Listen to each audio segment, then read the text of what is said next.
কি চাই? ভেতরে আসতে বলবে না, বাইরেই দাঁড়িয়ে থাকবো?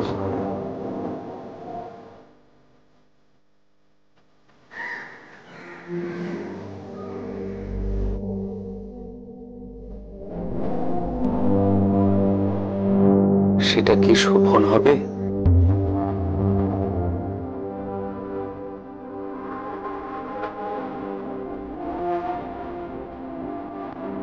শোভন,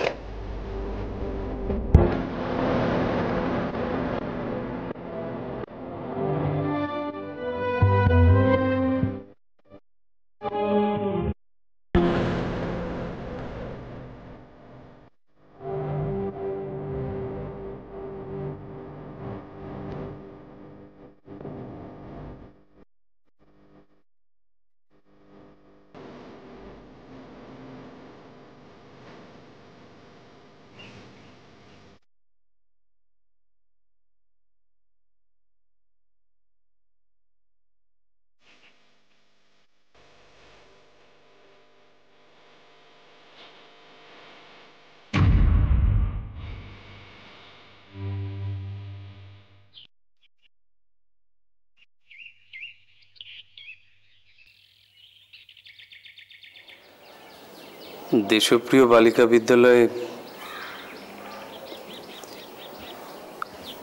আমার এক বন্ধুর মেয়ে পড়ে। তার কাছে শুনলাম নীলিমা দিদিমণির কথা।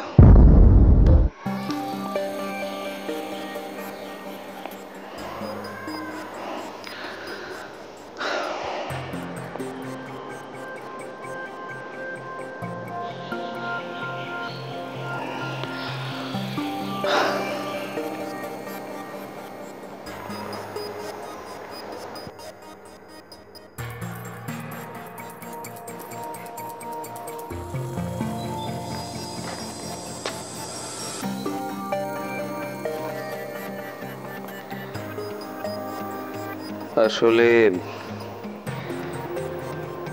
আমি কিন্তু এবার লোক ডাকতে বাধ্য হব।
পথিক, তুমি কি পথ হারাইয়াছ?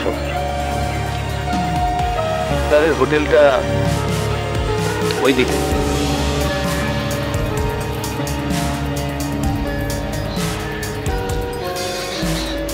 হ্যাঁ, আসলে রাস্তাটা ঠিক,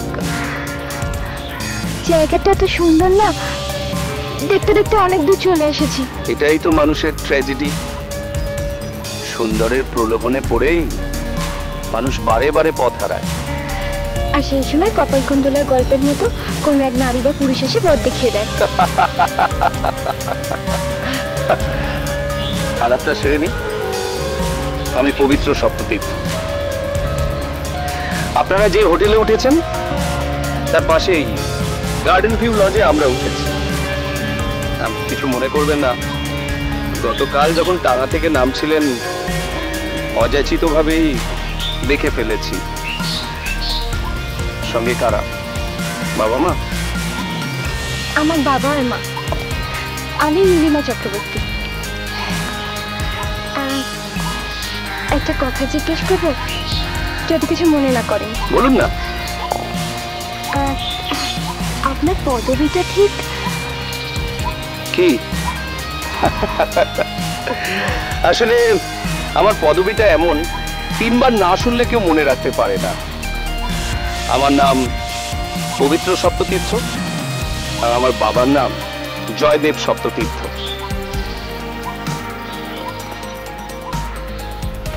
জয়দেব সপ্ততীর্থ মানে সেই বিখ্যাত হিস্টোরিয়ান? মেয়ের মুখে জয়দেব সপ্ততীর্থ নামটা শুনে আমি তো একেবারে ছুটে চলে এলাম। আমাদের পাশের হোটেলে এমন বিদগ্ধ মানুষ রয়েছেন সেটা জানতে পেরে। আপনি আমাকে লজ্জা দেবেন না। না না না না না, লজ্জা কি বলছেন? পদ্মফুলকে তো পদ্মফুলই বলতে হবে। আপনার কত নাম শুনেছি, অবশ্য বই পড়ার অভ্যেস আমার তেমন নেই। চলুন চলুন, আসুন এদিকে বসি।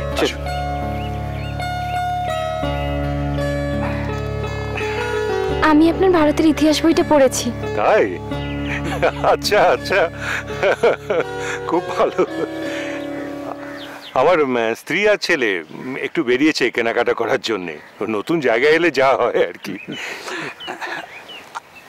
আমার নাম মহিভূষণ চক্রবর্তী। আমার মেয়ে নীলিমা। বেড়াতে এসে আপনার পাশের হোটেলেই উঠেছি।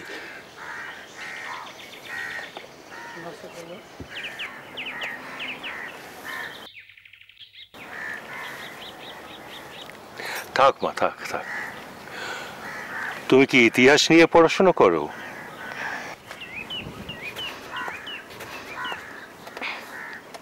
না, আমি বাংলা নিয়ে এমএ করেছি। তবে ইতিহাস পড়তে আমার খুব ভালো লাগে। আগে অতটা বুঝতাম না, আপনার বইগুলো পড়তে পড়তে এখন আগ্রহ অনেকটা বেড়ে গেছে। ভালো, খুব ভালো। তাহলে একটু চাটার ব্যবস্থা করি? না না না না, কোনো প্রয়োজন নেই। বেড়াতে এসছেন তো, এত সব লৌকিকতার কি আছে? তাছে বলুন, আমাদের হোটেলে কবে পায়ের ধরে দেবেন?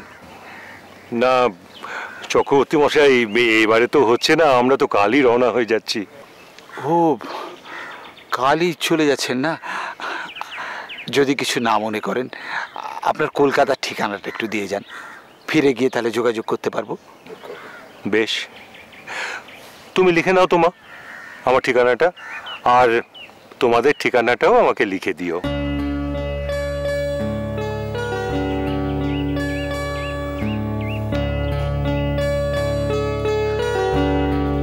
গিন্নি, ও গিন্নি, আরে কি হলো? কি গো, কি হয়েছে গো? আরে এসো এসো, দেখো আমরা চিঠি পাঠাবার আগেই সপ্ততীর্থ মশাই চিঠি পাঠিয়েছেন। মা, তাই নাকি? ওনার ছেলের সঙ্গে মামনির বিয়ের প্রস্তাব দিয়ে উনি চিঠি দিয়েছেন। মামনিকে একবার দেখেই নাকি ওনার ছেলের দারুণ পছন্দ হয়ে গেছে। বাহ, এ তো খুব ভালো কথা রে। জয়দেব সপ্ততীর্থ মশাইয়ের ঘরে গিয়ে পড়বে আমার মেয়ে। তো বড় একজন পণ্ডিত মানুষের সঙ্গে আমাদের কুটুম নিতে হবে, এ তো ভাবাই যায় না গো। কিন্তু হ্যাঁ গো, ছেলে তো কোনো কাজকর্ম করে না। আরে ছাড়ো তোর কাজকর্ম, অমন বাপের ছেলে, উনি ঠিক ধরে টোরে একটা ভালো প্রফেসরই জুটিয়ে দেবে না। সেটা অবশ্য ঠিকই, কিন্তু আবার কিন্তু কি?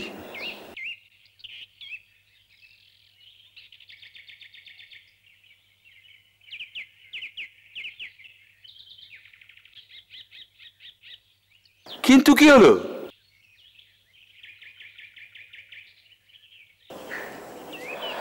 দেখো, মেয়েটাকে এত দূর লেখাপড়া শেখালে, সবে এমএটা পড়া শুরু করেছে, এখনই বিয়ে দিয়ে দেবে?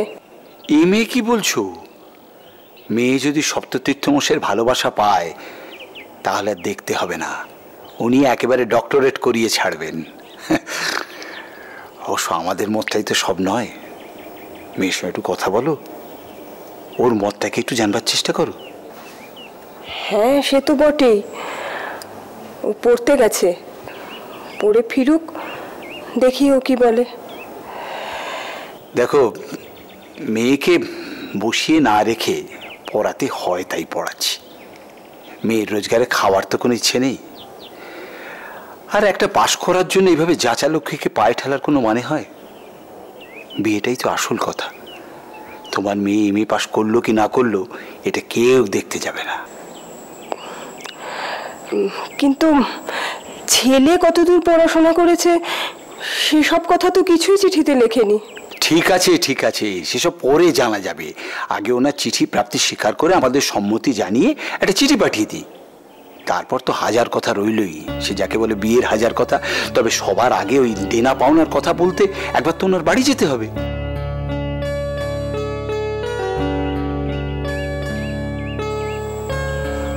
বেশ, তুমি তাহলে একবার ওনাদের বাড়ি গিয়ে ঘুরে এসো। তোর বাবা বলছিলেন ওদের নাকি কলকাতায় দুটো বাড়ি, এলাহাবাদে একটা, আর ওই তো একটি মাত্র সন্তান। এখন দেখ তোর অন্য কোনো আপত্তি আছে কিনা।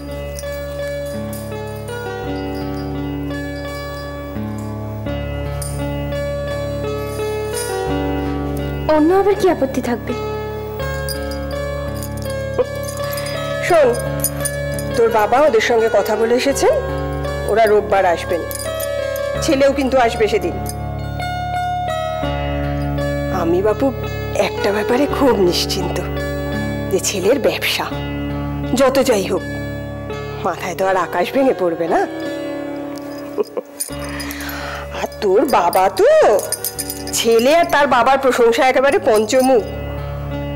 ছেলে নাকি একেবারে রাজপুত্রের মতো দেখতে। রাজপুত্র কি কোটার পুত্র জানি না, তবে বেশ ফর্সা আর লম্বা, চোখ নাকও বেশ কাটা কাটা, কথাবার্তাতেও সে কিছু কম যায় না। তাহলে তো ভালোই। তবে তুই এমন একটা ভাব করছিলি কেন, যেন তোর খুব একটা পছন্দ না?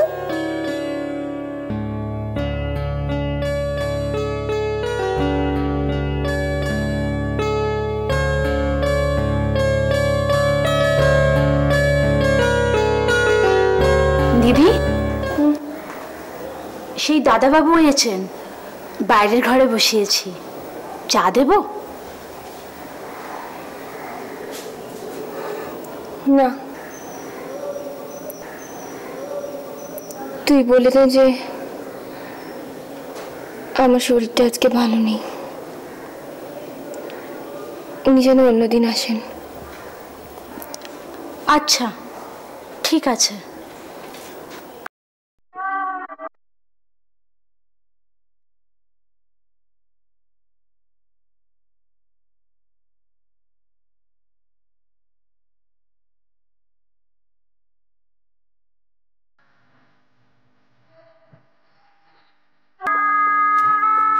আসলে কি জানো, বাবা তো নামকরা ঐতিহাসিক, অনেকগুলো সরকারি পুরস্কার পেয়েছেন। সেই জন্য আত্মীয় স্বজন প্রত্যেকেই একটু সম্পর্ক রাখতে চায়। সে তো ভালোই। কেমন ভালো কদিনের মধ্যেই হাড়ে হাড়ে বুঝতে পারবে।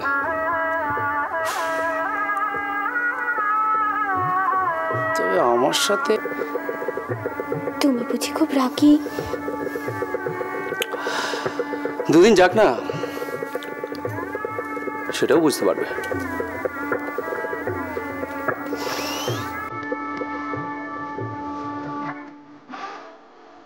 তোমার বাবা কিন্তু একেবারে মাটির মানুষ।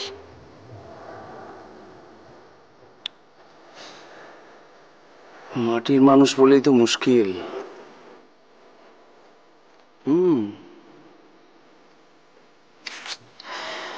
এখনকার দিনে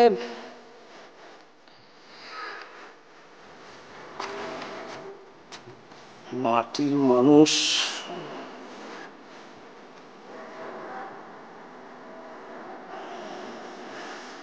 চলে না, অচল। এখন একেবারে লোহার মানুষ হতে হবে।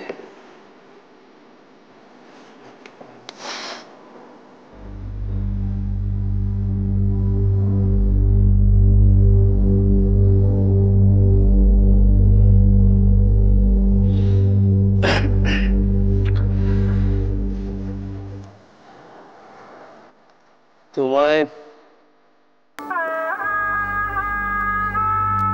সেটা তোমাকে জানিয়ে রাখা ভালো। তুমি নিশ্চয়ই কথাটা শুনেছ, পুত্রার্থে ক্রিয়তে ভার্চা। দেখো, এই কথাটা কিন্তু আমি একেবারে সিন্ধুকে তুলে রাখতে চাইছি। আমি সবার আগে চাই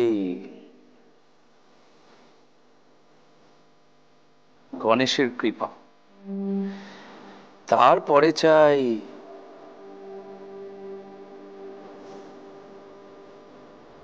মা ষষ্ঠীর আশীর্বাদ।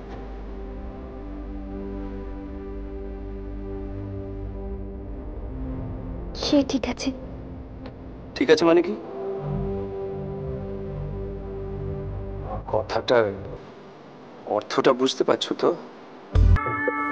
কমলা, বৌমাকে একটু নিয়ে আয় তো। বল জেঠি শাশুড়ি এসছেন।